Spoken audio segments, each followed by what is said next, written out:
Ambassador Hyunwoo Kim stood at the viewing window of the transport ship, watching stars blur past in streaks of silver light. He had seen many strange things in his 50 years of life, but nothing quite like this. 3 days ago, he had been teaching philosophy to university students on Mars colony. Now he was traveling to the edge of known space to meet with aliens who were older than human civilization. The message had come through official channels, but it still felt like a dream. The Galactic Council wanted to meet with humans, not to trade with them or study them, but to ask for their help. 12 alien species had been fighting each other for 300 years, and they wanted humans to help them make peace. Hyunwoo turned away from the window and walked down the narrow corridor of their ship. The vessel was small but comfortable, designed for long journeys between star systems. Earth had built it only 5 years ago, when humans first learned they were not alone in the universe. In the main cabin, Captain So-min Park was checking weapon systems on her tablet. She looked up when Hyunwoo entered the room. So-min was younger than him, maybe 35, with short black hair and alert eyes that missed nothing. She had fought in the wars on Mars when the colonies tried to break away from Earth. Those wars had ended in peace talks, which was probably why she was chosen for this mission. Still worried about security? Hyunwoo asked, sitting down across from her. Always, So-min replied. We're flying into a war zone that's been active for longer than our species has had written language. These aliens have technology we can barely understand. If they wanted to destroy us, we wouldn't even know it was happening. Dr. Tae-jin Lee looked up from his own workstation. He was the team's expert on alien psychology, though he had never actually met an alien before. None of them had. The invitation seemed genuine, he said in his quiet voice. They specifically asked for neutral mediators. They know we're new to space travel, which means we don't have old enemies among their species. Commander Ji-hee Cho entered the cabin carrying a cup of coffee. She was the security chief, but her background was in solving conflicts, not starting them. I've been reading the files again, she said. What bothers me is how little information they gave us. We know there are 12 species in this Galactic Council. We know they've been fighting for 3 centuries, but we don't know what they're fighting about. Hyunwoo nodded. This worried him too. How could humans help solve a conflict when they didn't understand what caused it? Maybe that's the point, he said. Sometimes people who are too close to a problem can't see simple solutions. The ship's computer made a soft chiming sound. The pilot's voice came through the speakers. We're approaching Nexus Prime Station. Everyone should come see this. The 4 humans gathered at the main viewing window. Ahead of them, a structure grew larger as they approached. It was enormous, bigger than any space station humans had ever built. The central hub was a sphere maybe 50 kilometers across, with long arms extending in all directions like the spokes of a wheel. Ships moved around it like insects, but these ships were huge themselves, each one larger than Earth's biggest vessels. How many people live on that thing? So-min asked. The files say about 2 million, Tae-jin answered. Representatives from hundreds of species, plus support staff and neutral zones for meetings. As their ship got closer, they could see the details more clearly. The station's surface was covered in different architectural styles, as if each section had been built by different species with different ideas about how buildings should look. Some areas were smooth and flowing like water. Others were sharp and angular like crystals. Still others seemed to grow organically, like plants or coral. It's beautiful, Ji-hee said softly. And terrifying. Their ship docked at a section marked for neutral visitors. The airlock cycled and they stepped onto the station. The corridor beyond was clearly designed for many different types of beings. The ceiling was high enough for very tall species, but there were also smaller walkways along the walls. The air smelled strange, like ozone and something floral that Hyunwoo couldn't identify. A figure approached them from down the corridor. It walked on 2 legs like a human, but it was much taller and thinner. Its skin was pale blue, and its eyes were large and silver. When it spoke, the words came from a small device hanging around its neck. Welcome to Nexus Prime, the translator said in perfect English. I am Station Coordinator Vex Han. You are the humans, yes? Yes, Hyunwoo replied. I'm Ambassador Kim. These are my colleagues. The council is eager to meet you, Vexhan said. But first you must understand the situation. It is difficult. They followed the coordinator through corridors that seemed to stretch forever. Along the way they saw other aliens. Some looked almost human, while others were so strange that Hyunwoo had trouble understanding what he was seeing. There were beings that floated instead of walking, creatures covered in fur or scales, and some that seemed to be made of living metal. How long has this war been going on? So-min asked as they walked. 317 of your years, Vexhan replied. It began over resource rights in the Kepler sector. Now it has grown beyond anyone's ability to control. Entire systems have been destroyed. Billions of lives have been lost. What makes you think humans can help? Ji-hai asked. Vexhan stopped walking and turned to face them. Because you are new. You have no history with any of the factions. And because... The alien paused, as if choosing words carefully. Because your species has survived many wars among yourselves, yet you still exist. The council believes this gives you wisdom that older species may have forgotten. They continued walking. Eventually, they reached a set of large doors marked with symbols from many different languages. Beyond these doors is the council chamber, Vexhan explained. 12 species are represented. They have tried to make peace many times. All attempts have failed. Why? Tae-jin asked. Because none of them trust each other, the coordinator replied. And because they all believe their way of life is the only correct one. They do not listen. They only wait for their turn to speak. Hyunwoo felt a familiar feeling in his stomach. It was the same feeling he had gotten before difficult negotiations during his diplomatic training. What exactly do they expect us to do? They expect you to fail, Vexhan said honestly. Most of them believe this meeting is a waste of time. They agreed to it only because their people are tired of war and demanded they try something new. They think humans are too primitive to offer real solutions. That might be an advantage, So-min said quietly to her teammates. How so? Ji-hae asked.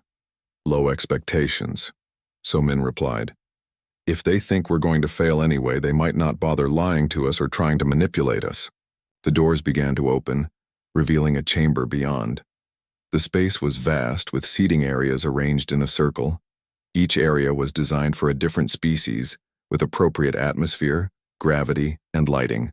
In the center was a speaking platform with translation equipment.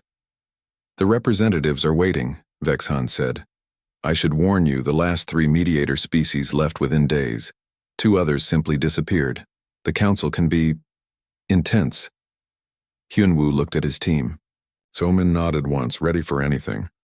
Tae-jin was taking notes in his tablet, already analyzing the situation. Ji-hai was scanning the chamber looking for potential problems. We're ready, Hyunwoo said. As they entered the chamber, he thought about what Vexhan had said. These aliens expected humans to fail because they thought humans were primitive. Maybe that was true. Human technology was certainly less advanced than what he saw around him. Human civilization was much younger than any of the species in this room. But humans had something these aliens might not have. They had learned how to survive their own worst impulses. They had nearly destroyed themselves many times, but they had always chosen to step back from the edge at the last moment. Maybe being primitive wasn't a weakness. Maybe it was exactly what this situation needed. The chamber fell silent as the 4 humans took their positions. 12 sets of alien eyes watched them with expressions that ranged from curiosity to suspicion to outright hostility. Hyunwoo stepped forward to the speaking platform. Thank you for inviting us, he began. We're honored to be here and we're ready to listen. What he didn't say was that listening was probably the most important skill humans had learned in their short, violent history. And if these species had been fighting for 3 centuries, listening was probably exactly what they needed to learn how to do. The first thing Hyunwoo noticed was the noise. Even before anyone spoke, the chamber hummed with tension. 12 different species sat in their designated areas, and each group had its own way of showing displeasure. Some tapped claws against metal surfaces. Others made low growling sounds. A few species communicated through color changes in their skin, and their section of the chamber flickered like a broken light. The second thing he noticed was how they sat. Each species had positioned themselves as far as possible from certain other species. The chamber was designed for cooperation, but the seating arrangement looked more like a battlefield where everyone was choosing sides. Ambassador Hyunwoo looked at his team. Captain Somin had noticed the defensive positioning too. Dr. Tae-jin was already taking notes about the different species' body language. Commander Ji-hai was counting escape routes, which probably wasn't a good sign.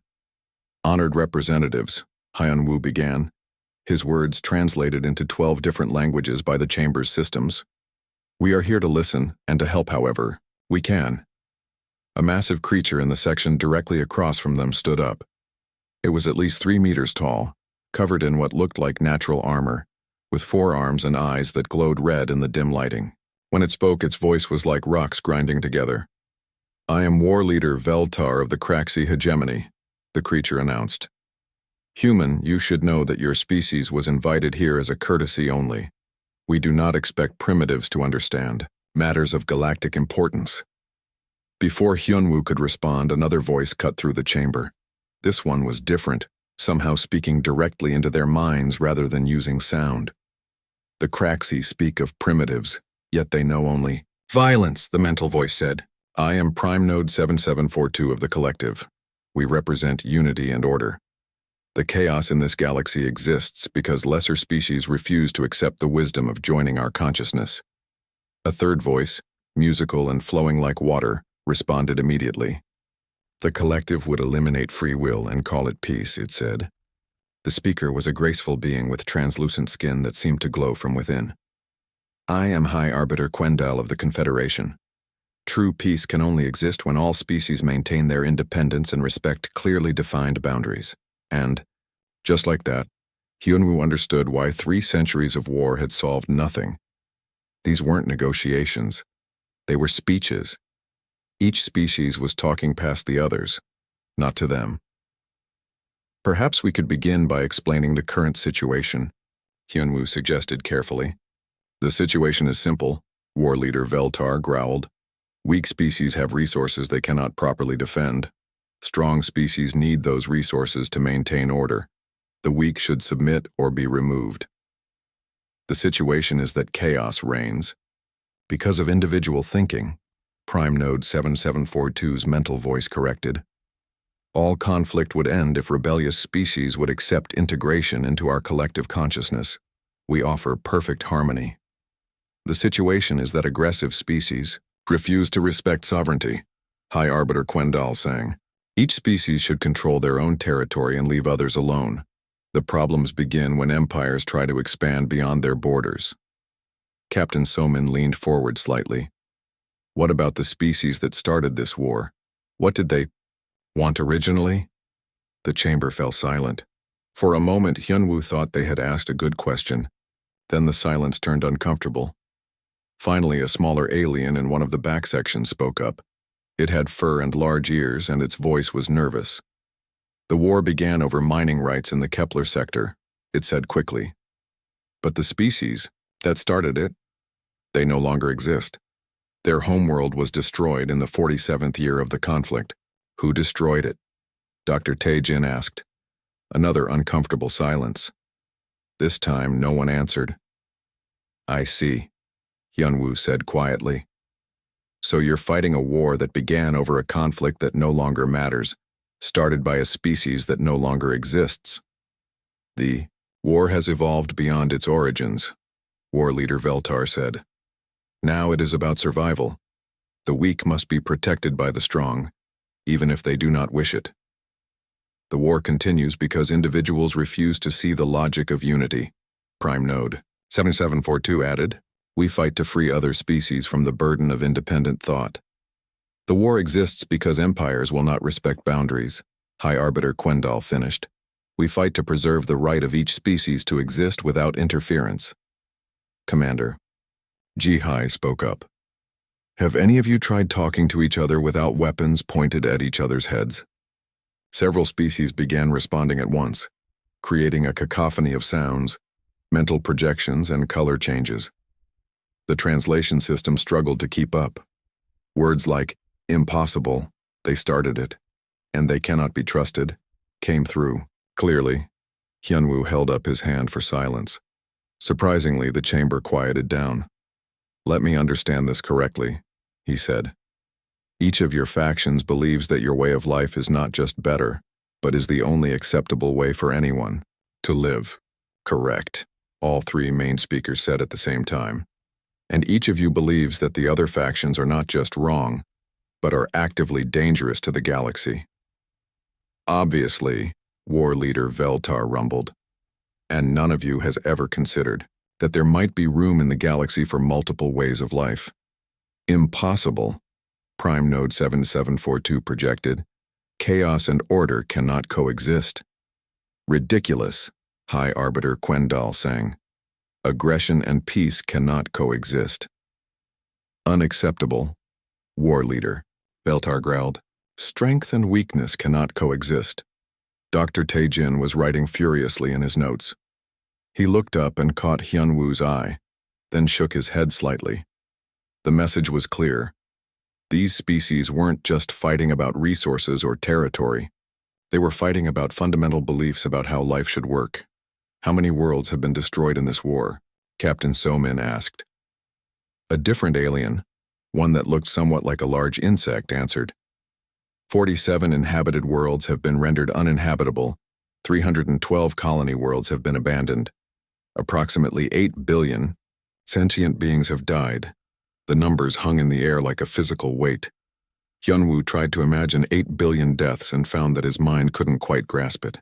The entire population of Earth was only about 12 billion. And how many worlds would be destroyed if the war continued for another century? He asked. "All of them," the insect-like alien said quietly. "Our weapons have become too powerful. Our hatred has become too deep. If this continues, the galaxy will be empty except for whoever is left standing at the end. Then the strong will inherit a dead galaxy," War Leader Veltar said, but his voice had lost some of its certainty. "Then the collective will achieve perfect unity through universal silence," Prime Node 7742 projected, but the mental voice seemed smaller somehow. "Then the Confederation will have perfect independence because no one will be left to threaten it," High Arbiter Quendal sang. But the music was sadder now. Commander Ji-Hai stood up slowly. "On Earth, we have a saying, Pyrrhic victory. It means winning a battle at such a high cost that you might as well have lost." "Your species knows of such things?" one of the smaller aliens asked. "Oh yes," Ji-Hai replied. "We're experts at Pyrrhic victories. We almost achieved the ultimate one several times. We nearly destroyed our entire planet fighting over who had the right way to live." "How did you stop?" the same alien asked. "We realized that being right wasn't worth being dead," Captain Somin answered. "And we learned that most of the time when we thought we were fighting for important principles, we were really just fighting because we were afraid." "Afraid?" War Leader Veltar scoffed. "The Craxi fear nothing." "Everyone fears something," Dr. Taejin said gently. "Fear isn't weakness, it's information. The question is what you do with that information." "What do you mean?" High Arbiter Quendal asked. "Well," Hyunwoo said, "you could let fear make you attack anything that seems different or threatening. Or you could let fear motivate you to find ways to live safely alongside different ways of thinking." "Impossible," Prime Node 7742 projected. "Different ways of thinking create chaos and conflict." "Do they?"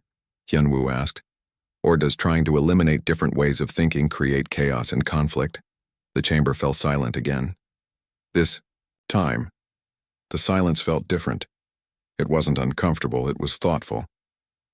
Finally, a young-sounding voice from the Craxi section spoke up. "War Leader Veltar, may I ask a question?" The massive Craxi leader turned toward the younger voice. "Speak, Warrior Seknol." "If we achieve total victory and eliminate all weak species, who will we protect? What will be our purpose?" War Leader Veltar stared at the younger Craxi for a long moment. We will find new purposes." From the collective section, a different mental voice emerged, smaller and more uncertain than Prime Node 7742's. Prime Node, if we achieve perfect unity and all minds join the collective, who will think new thoughts? How will we grow? Prime Node 7742's response took longer than usual. Growth. Growth may not be necessary once perfection is achieved. From the Confederation area, a voice asked, High Arbiter Quendal, if we achieve perfect independence and never interact with other species, how will we learn? How will we become more than we are? High Arbiter Quendal's musical voice was quiet when she replied, Perhaps learning is not as important as safety. The next morning, Ambassador Hyunwoo did something that surprised everyone. Instead of calling another formal meeting, he invited all the delegates to join him for what humans called a coffee break. The aliens didn't understand the concept, but they came anyway, curious about what the humans were planning. The meeting room was smaller and more comfortable than the formal chamber. Hyunwoo had asked the station to provide seating that would work for all species, along with various foods and drinks from different worlds. The atmosphere was casual, almost friendly. Before we talk about making peace, Hyunwoo began, we thought you might like to know something about humans. Not our technology or our military capabilities, but our history. War Leader Veltar shifted impatiently in his seat. We know your species is young and primitive. What could your history teach us? Maybe nothing, Hyunwoo admitted, but maybe everything. Dr. Lee, would you start? Dr. Tae-jin stood up, but he didn't move to a formal speaking position. He just remained where he was, talking in a conversational tone. 500 years ago, humans were divided into hundreds of small groups called nations. These nations fought constantly over territory, resources, and beliefs. We had weapons that could destroy entire cities in seconds. Primitive weapons. Prime Node 7742 projected dismissively.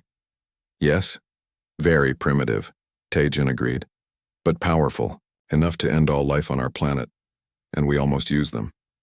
Several times our leaders came within minutes of destroying everything. High Arbiter Quendal's musical voice was curious. What stopped them? Fear, Captain Somin said simply. Not fear of the enemy, but fear of what we might become if we won. She stood up and began pacing slowly, the way she did when she was thinking. I fought in wars on Mars. Our colonies wanted independence from Earth. Earth wanted to keep control. Both sides were absolutely certain they were right. Who won? Asked Warrior Seknol, the young Craxi who had spoken up the day before. Nobody, Somin replied. That's the point. We fought for 3 years. Thousands of people died, cities were destroyed, and at the end we realized we were fighting over the right to control a dead world.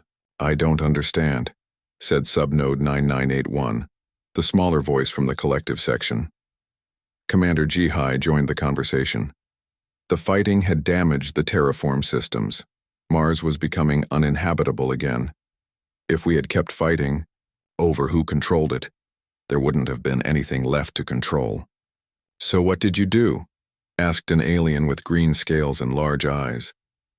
We stopped fighting and started talking, Hyunwoo said. But not the way we're talking now. Not with formal speeches and demands. We started by admitting that we were all afraid. Afraid of what?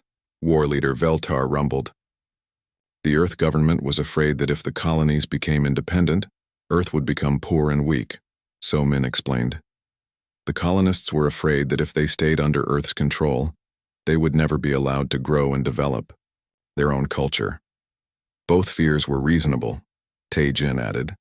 Both sides had good reasons to be worried. The mistake was thinking that force could solve those fears. Prime Node 7742's mental voice was puzzled. How can fear be solved without eliminating the source of fear? By finding ways to address the real needs behind the fear, Hyunwoo said. Earth needed to maintain trade relationships and cultural connections with the colonies. The colonies needed freedom to make their own decisions about how to live. These needs weren't actually contradictory, but they were fighting a war over them, High Arbiter Quendal pointed out. Because they were so focused on their fears that they couldn't see the possibilities. Jihai explained. Fear makes you see only threats and enemies. It makes you forget that other people have needs and fears too. Dr. Taejin pulled out his tablet and projected an image into the center of the room. It showed a blue and green planet with white clouds swirling around it. This is Earth, he said. 300 years ago it was dying. Pollution, wars, climate change, overpopulation. Most scientists thought our species would be extinct within a century. What changed? Asked the insect-like alien from the previous day. We started telling each other the truth, Taejin said. Not the truth about who was right and who was wrong, but the truth about what we were really afraid of. He changed the image to show charts and graphs. The wealthy nations were afraid of losing their comfort and power. The poor nations were afraid of staying poor forever. The young people were afraid they wouldn't have a future. The old people were afraid that everything they had built would be destroyed. All reasonable fears, Somin added. The problem was that each group thought their fear was the only one that mattered. How did you resolve this? Warrior Seknol asked. The young Kraxi was leaning forward in his seat, clearly interested. We didn't resolve it, Hyunwoo said. We learned to live with it. We created systems where everyone's fears could be addressed without destroying what other people needed. He gestured to Captain So-min. Tell them about the global accords. So-min nodded. Instead of each nation trying to solve their problems alone, we created partnerships. Rich nations got access to new resources and markets. Poor nations got technology and investment. Everyone contributed what they could and received what they needed. But surely some nations were stronger than others, war leader Veltar said. The strong must have dominated the weak. Some were stronger militarily, others were stronger economically, others had more people or better technology, So-min agreed. But we learned that strength in one area doesn't mean you don't need help in other areas. Subnode 9981's mental voice was thoughtful. This does not match collective understanding. Individual thinking creates competition and conflict. It can, Taejin agreed, but it can also create cooperation and innovation. The key is making sure that competition serves everyone's needs, not just the winners. Commander Jihai stood up. Let me tell you about something we call the Peace of Westphalia. It happened on Earth over 600 years ago. Different religions had been fighting for decades over who had the right to control territory and tell people how to worship. Who won? High Arbiter Quendal asked. Everyone, Jihai said, and no one. They created a system where each ruler could decide the religion for their own territory, but they couldn't force their religion on other territories. That sounds like the Confederation model, Quendal sang, sounding pleased.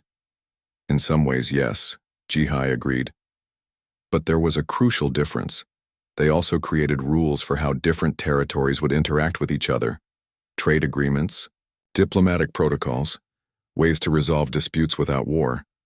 They recognized that independence doesn't mean isolation, Hyunwoo added. You can maintain your own way of life while still cooperating with others who live differently. Prime Node 7742's mental projection seemed agitated. But this allows chaos to flourish. Without unity of thought, there is constant conflict. There is disagreement, Taejin corrected gently.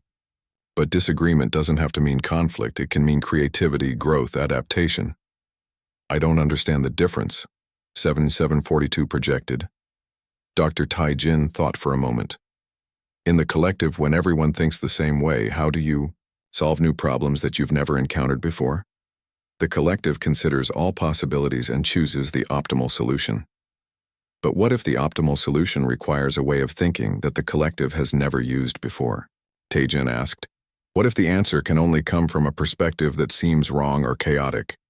The mental silence from the collective section stretched for a long time. Finally, Subnode 9981 projected hesitantly. The collective does not typically encounter problems it cannot solve with existing thought patterns. That's because you avoid problems that would require new thought patterns, So-min said. But what happens when such a problem finds you anyway? From the Kraxi section, Warrior Seknol spoke up. War Leader Veltar, may I share an observation? The massive leader nodded grudgingly. The humans' wars were not won by the strongest, Seknol said carefully. They were ended by finding ways for everyone to be strong in different ways. Is this not more efficient than destroying potential allies? War leader Veltar was quiet for a long moment. You suggest that weakness in one area might be strength in another area. I suggest that strength comes in many forms, Seknol replied. A warrior's strength is different from a healer's strength, which is different from a builder's strength. All are needed for a truly strong society. This is an interesting perspective, Veltar admitted slowly. High Arbiter Quendal's voice was thoughtful. Humans, your global accords allow for both independence and cooperation. How do you prevent stronger partners from dominating weaker ones? We don't prevent it completely, Hyunwoo admitted. But we've learned to make domination more expensive than cooperation. When everyone benefits from the system working, everyone has an interest in keeping it fair. And when the system isn't fair, asked the green-scaled alien. Then we change it, Jihai said simply. That's the other thing we learned.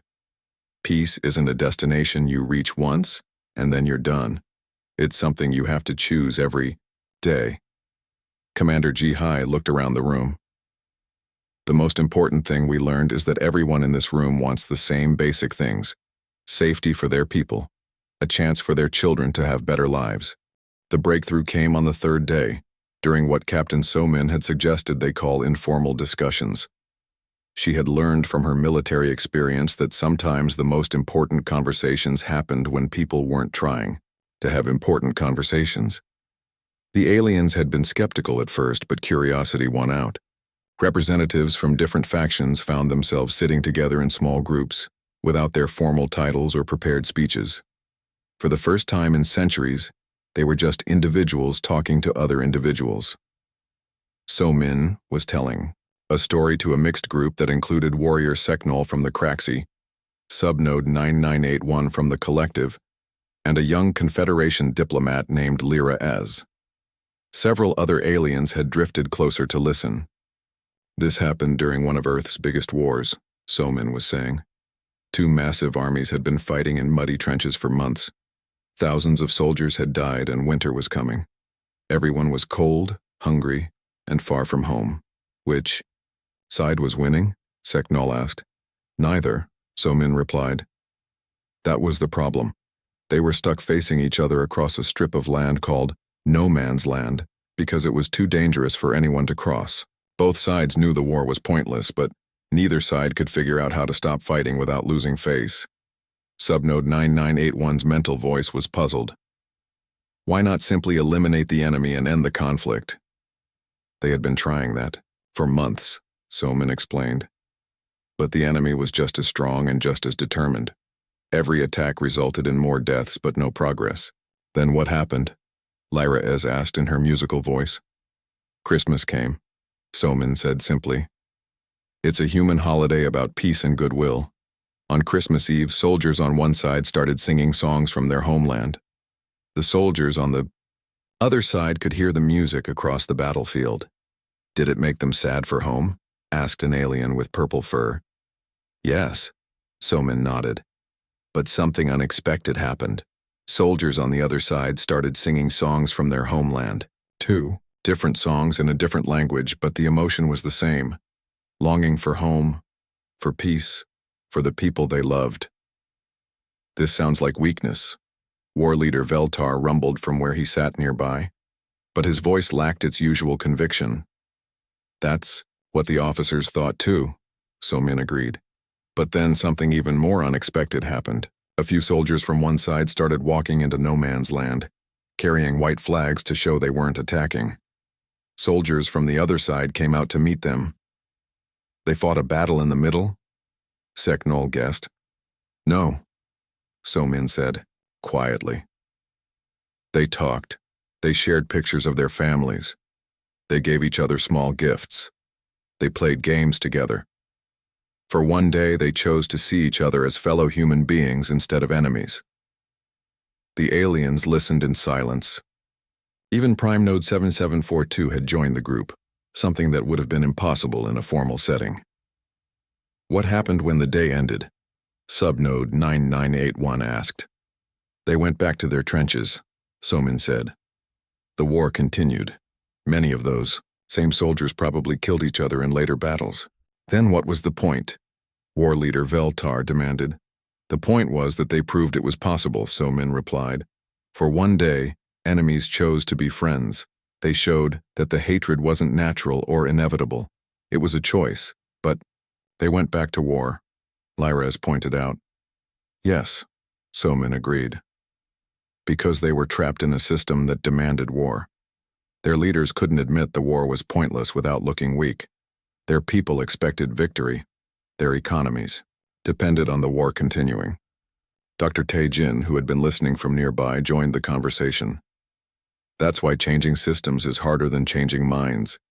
Even when people want peace, they sometimes feel trapped by circumstances that seem to require war. How do you change such circumstances? Asked the purple-furred alien. You start by admitting they exist, Hyunwoo said, approaching the group. Most of the time when people say they have no choice but to fight, they really mean they can't see any other choices. Commander Ji-hai sat down on the floor so she could be at eye level with some of the smaller aliens. Can I ask each of you something personal? What are you most afraid would happen if this war ended tomorrow? The aliens looked at each other, uncertainly. Finally, Warrior Seknol spoke up. I fear that without a clear enemy to fight, the Kraxi would turn on each other. We have always defined ourselves as protectors, but if there is nothing to protect against, you fear losing your identity, Ji-hai said gently. That's understandable. Subnode 9981's mental voice was hesitant. The collective fears that without the threat of chaos from individual thinking, some nodes might choose to disconnect. If peace eliminates the need for unity, you fear losing your connection to each other, Tae-jin observed. Lyra S.'s musical voice was soft. The Confederation fears that in a peaceful galaxy, larger species would gradually absorb smaller ones through trade and cultural influence. If we no longer need to maintain strict boundaries for defense, you fear losing your uniqueness, Hyunwoo said. War leader Veltar had been listening carefully. These fears, they are not unreasonable. No, they're not, Somin agreed. Fear of losing identity, connection, and uniqueness are some of the most basic fears any thinking being can have. The question is whether war actually protects these things or destroys them. What do you mean? Prime Node 7742 projected. Well, Ji-hai said, let's think about it. Seknol, has this war helped the Kraxi maintain their identity as protectors? The young warrior thought carefully. We have become very good at destruction. But protecting and destroying are not the same thing, are they? What would happen if the Kraxi became known as the species that helped establish galactic peace? Hyunwoo asked. Would that be a stronger identity or a weaker one? Seknol's eyes widened. To be known as peacebringers rather than warmakers. That would be a worthy legacy. 9881, Tae-jin said gently. Has this war helped the collective maintain unity? The mental voice was quiet for a moment. The war has made us more rigid. We have had to suppress many thoughts and perspectives that might aid our enemies. We have become smaller in our thinking. What if the collective could safely explore different perspectives again? Somin asked. What if diversity of thought became a strength instead of a threat? It would be interesting, 99981 projected slowly. We have not experienced growth in many cycles. Lyra's, Ji-hai said. Has this war helped the Confederation maintain its uniqueness? The musical voice was sad. We have become so focused on defending our boundaries that we have stopped growing beyond them. We are preserving what we were, but we are not becoming what we could be. What if interaction with other species could help you become more uniquely yourselves instead of less? Hyunwoo asked. I don't understand how that would work, Lyra admitted. Dr. Tae-jin pulled out his tablet and showed them images from Earth. These are examples of human cultures that became stronger through contact with other cultures, not weaker. This music combines instruments from 3 different continents. This architecture uses building techniques from 5 different traditions. This food brings together flavors that originated thousands of kilometers apart. But these are all human cultures, war leader Veltar pointed out. Yes, Taejin agreed. But they were as different from each other as you are from each other. Some were warrior cultures, some were collective societies, some valued independence above everything else. They fought wars just as bitter as yours. What changed? Asked the purple-furred alien. They discovered that difference could be a resource instead of a threat. So Min explained. When you're facing a problem that your culture has never solved, sometimes the solution comes from a culture that approaches problems differently. Captain Somin stood up and began pacing again. Let me give you a concrete example. The Kraxi are obviously excellent warriors and tacticians. The collective excels at coordination and information processing. The Confederation species seem to be natural diplomats and negotiators. Obvious strengths, Seknol agreed. Now imagine a crisis that required all three skills, Somin continued. A natural disaster affecting multiple worlds, perhaps, or a disease threatening several species. Wouldn't a response combining Kraxi tactical planning, collective coordination, and Confederation diplomacy be more effective than any one group working alone? The aliens looked at each other with expressions that were hard to read. Finally, Subnode 9981 projected a thought. This would require trust. Yes, Hyunwoo agreed. But trust has to start somewhere, and it usually starts with small steps, not big leaps. What kind of small steps? Lyra S. asked. Commander Jihai smiled. Well, you've already taken the first one. You're sitting here talking to each other, instead of shooting at each other. You've shared your fears instead of hiding behind your anger. And you've discovered that your enemies have reasonable concerns, just like you do. Taejin added. War leader Veltar was quiet for a long moment. When he spoke, his voice was thoughtful. If the war ended tomorrow, what would happen to all the warriors? All the weapons? All the military infrastructure? That's a good question, Somin said. What do you think should happen to them? The logical approach would be to disarm gradually, Seknol suggested. But warriors need purpose, perhaps. On the final day, something unexpected happened. The younger delegates from all 12 species had spent the night working together, and they came to Ambassador Hyunwoo with a request that surprised him. We want you to present our ideas to the full council, Warrior Seknol said. Not as human ideas, but as our ideas. Ideas we developed together. Are you sure? Hyunwoo asked. Your leaders might not appreciate suggestions coming from junior delegates. That's exactly why it needs to come from you, Subnode 9981 projected. If we present these ideas, they will be dismissed as youthful idealism. If the humans present them, they will be considered as serious proposals. Lyra S. nodded agreement. Besides, these aren't really our ideas or your ideas anymore. They're something new, created by working together. Dr. Taejin looked at the document they had prepared. It was impressive. A detailed framework for ending the war that addressed each faction's core concerns while creating opportunities for cooperation. This is remarkable work, he said. But are you prepared for your leaders to reject it? We're prepared for them to try, said an alien with crystalline features whom they had come to know as Kethmore. But we've also been talking to others in our delegations.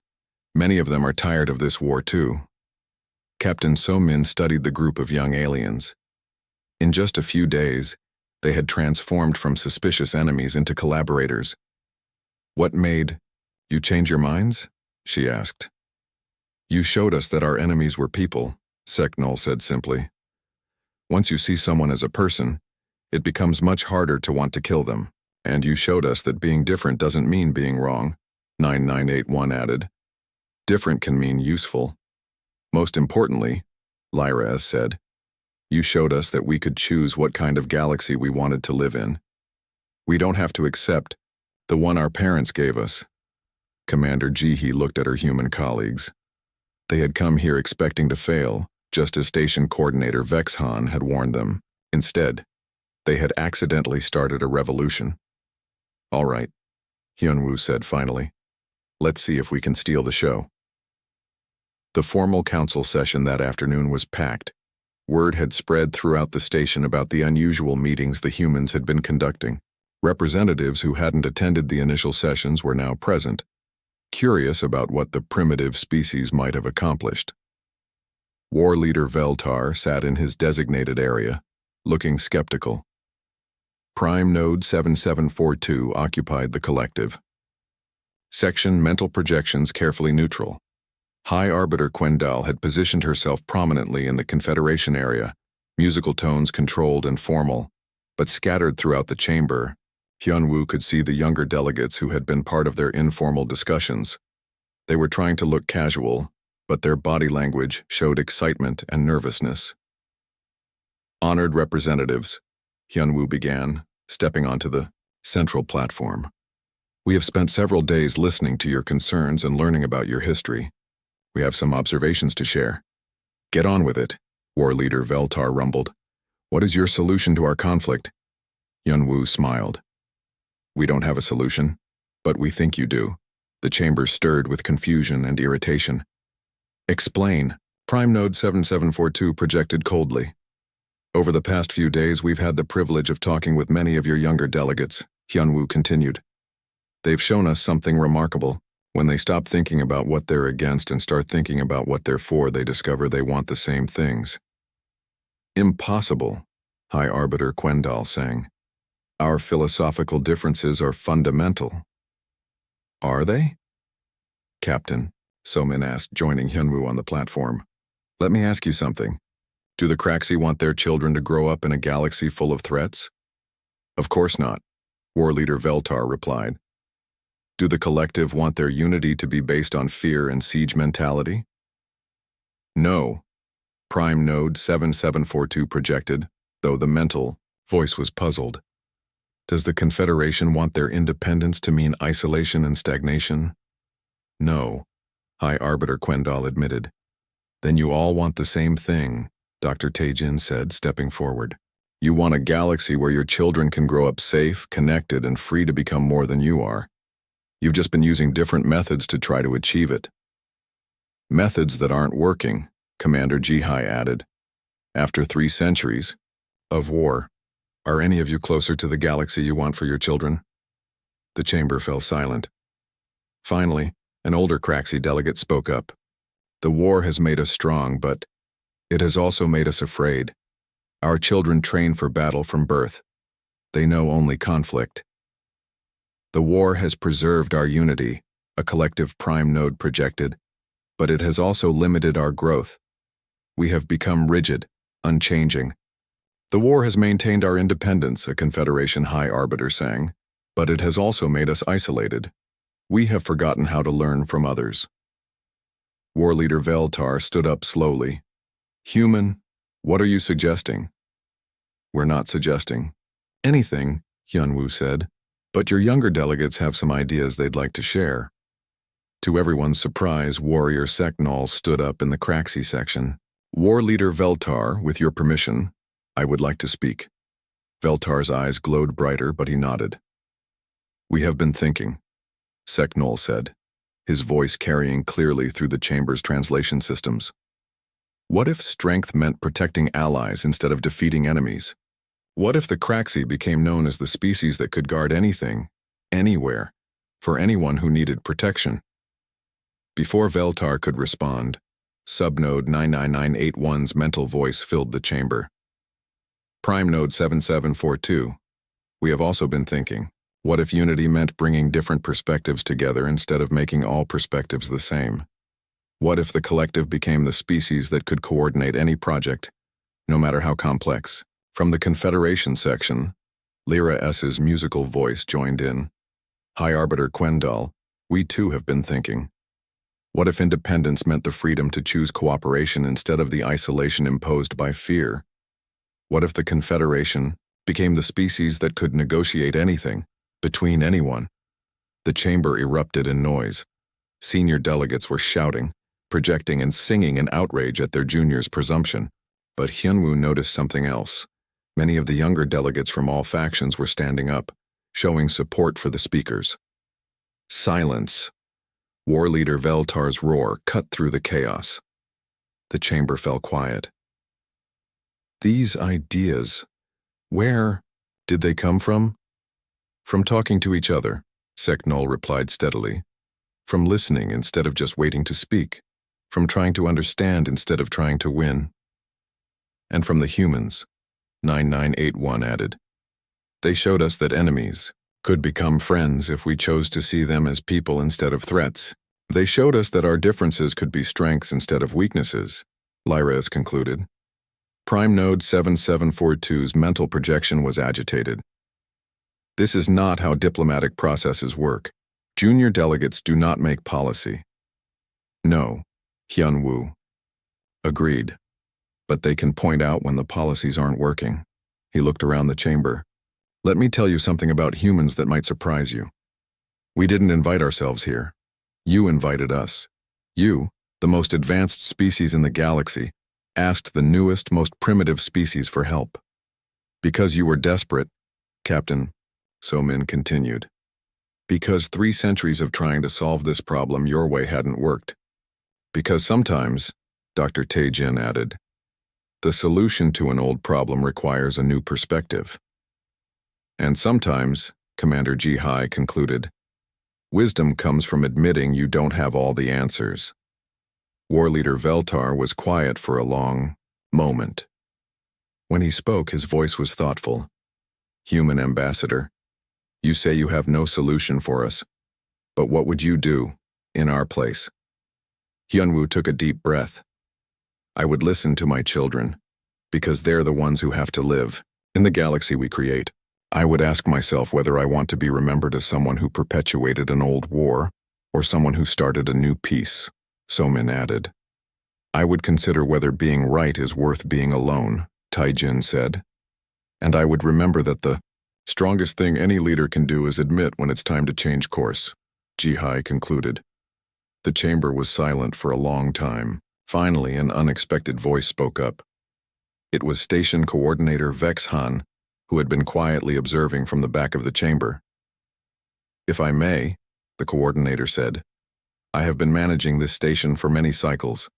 I have seen dozens of peace negotiations fail, but I have never seen young delegates from enemy factions working together voluntarily.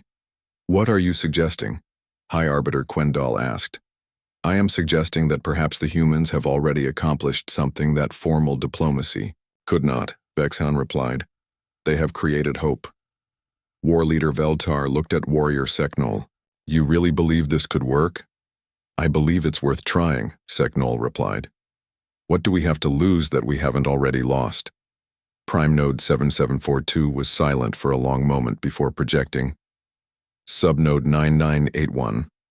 The collective is curious about these coordination projects you mentioned. High Arbiter Quendal's musical voice was soft when she spoke to Lyraz. These negotiation opportunities, they would allow us to interact with other species while maintaining our identity.